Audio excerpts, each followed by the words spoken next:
Hi friends, പുതിയൊരു വീഡിയോയിലേക്ക് എല്ലാവർക്കും സ്വാഗതം. ഇന്ന് ചേമ്പിൻ തണ്ട് കൊണ്ട് ഒരു രസമാണ് ഇവിടെ തയ്യാറാക്കുന്നത്. അതിനായിട്ട് ഒരു ചേമ്പൻ തണ്ട് ഇവിടെ തൊലിയെല്ലാം കളഞ്ഞ് കഴുകി അരിഞ്ഞ് ഇട്ടിട്ടുണ്ട്. അതിലേക്ക് വേകാൻ ആവശ്യത്തിനുള്ള വെള്ളം ഒഴിച്ച് വേവിക്കുക. ചേമ്പിൻ തണ്ട് വേവുന്ന സമയം കൊണ്ട് ഒരു അരപ്പ് തയ്യാറാക്കാം. അതിനായിട്ട് 2 വലിയ തക്കാളിക്ക് അരിഞ്ഞതാണ്. അതൊരു മിക്സിയുടെ ജാറിലോട്ട് ഇട്ട് കൊടുക്കുക.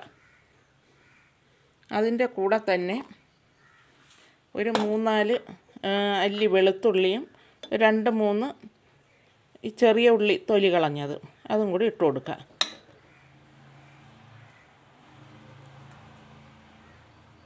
ഇതിലേക്ക് 1 ടീസ്പൂൺ കുരുമുളക് പൊടി ഇട്ട് കൊടുക്കുക. ഇതിലേക്ക് ഇനി ഒരു 1/4 ടീസ്പൂൺ മഞ്ഞൾപ്പൊടി ഇട്ട് കൊടുക്കുക. അതിൻ്റെ കൂടെ തന്നെ ഒരു ടേബിൾ സ്പൂൺ മല്ലിപ്പൊടി ഇട്ട് കൊടുക്കുക.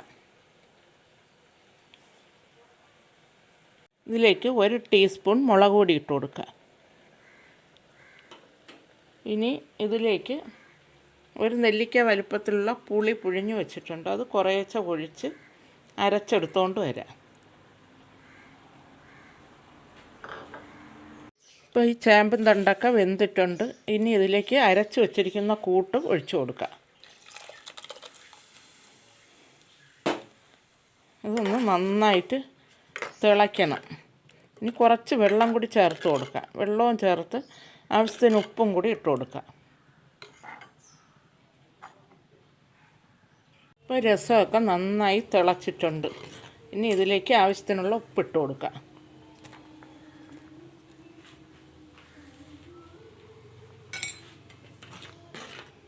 നല്ല ഒരു മണമൊക്കെ വരുന്നുണ്ട്. ഇനി രസത്തിൻ്റെ മെയിൻ ഇൻഗ്രീഡിയൻസായ കായപ്പൊടിയും കൂടി ഇട്ട് കൊടുക്കുക. കായം കൂടി ചേർത്ത് കൊടുക്കുക. അത് കട്ട കായമാണ്. അത് ചെറിയ കഷ്ണങ്ങളാക്കി മുറിച്ചെടുത്തിരിക്കുകയാണ്.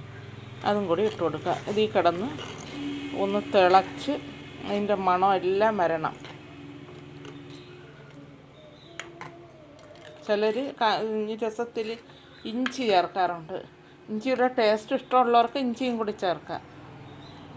ഇപ്പോൾ ഇനിയിപ്പോൾ കാലാവസ്ഥ മാറി വരുമ്പോൾ രോഗങ്ങളുടെ കൂടായിരിക്കും.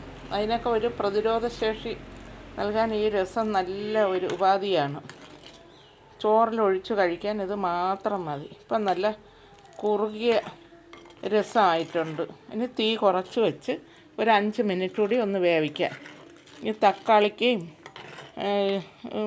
ഉള്ളിയും എല്ലാം ഒന്ന് നന്നായിട്ടൊന്ന് വെന്ത് വരണം. അതിന് ഒന്നുകൂടി ഒന്ന് അടച്ച് വയ്ക്കുക. തീ കുറച്ച് അടച്ച് വയ്ക്കുക. അങ്ങനെ വളരെ എളുപ്പത്തിൽ തയ്യാറാക്കാവുന്ന രസം ഇവിടെ റെഡി ആയിട്ടുണ്ട്.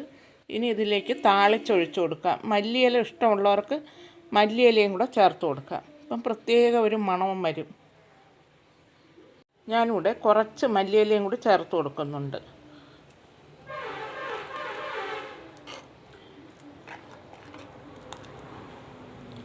ഇപ്പോൾ രസം റെഡി ആയിട്ടുണ്ട്. ഇനി താളിച്ചൊഴിച്ച് കൊടുക്കുക. താളിച്ചത് ഒഴിച്ച് കൊടുക്കുക. അത് വെളിച്ചെണ്ണയിൽ കടുക്, വറ്റൽമുളക്, ചെറിയ ഉള്ളി, വെളുത്തുള്ളി ഇതൊക്കെ കൂടെയാണ് താളിച്ചത്. ഈ താളിച്ച് ഒഴിക്കുന്ന ചൂടെണ്ണയിലേക്ക് ഒരു 1/2 ടീസ്പൂൺ ഉലുവയുടെ പൊടിയും കൂടെ ഇട്ട് കൊടുക്കുക. ഉലുവ വറുത്ത് പൊടിച്ച പൊടിയാണ്. അതും കൂടി ഇട്ട് കൊടുക്കുക. ഒന്ന് ഇളക്കി കൊടുക്കുക. എല്ലാവരും തയ്യാറാക്കി നോക്കണം. രോഗപ്രതിരോധ ശക്തിക്ക് നല്ലതാണ്. നല്ല ടേസ്റ്റാണ് ചോറിലൊക്കെ ഒഴിച്ച് കഴിക്കാൻ. ഈ ഒരു രസം മാത്രം മതി നമുക്ക് ചോറുണ്ണാൻ. എല്ലാവരും തയ്യാറാക്കി നോക്കിയിട്ട് അഭിപ്രായങ്ങൾ അറിയിക്കണം.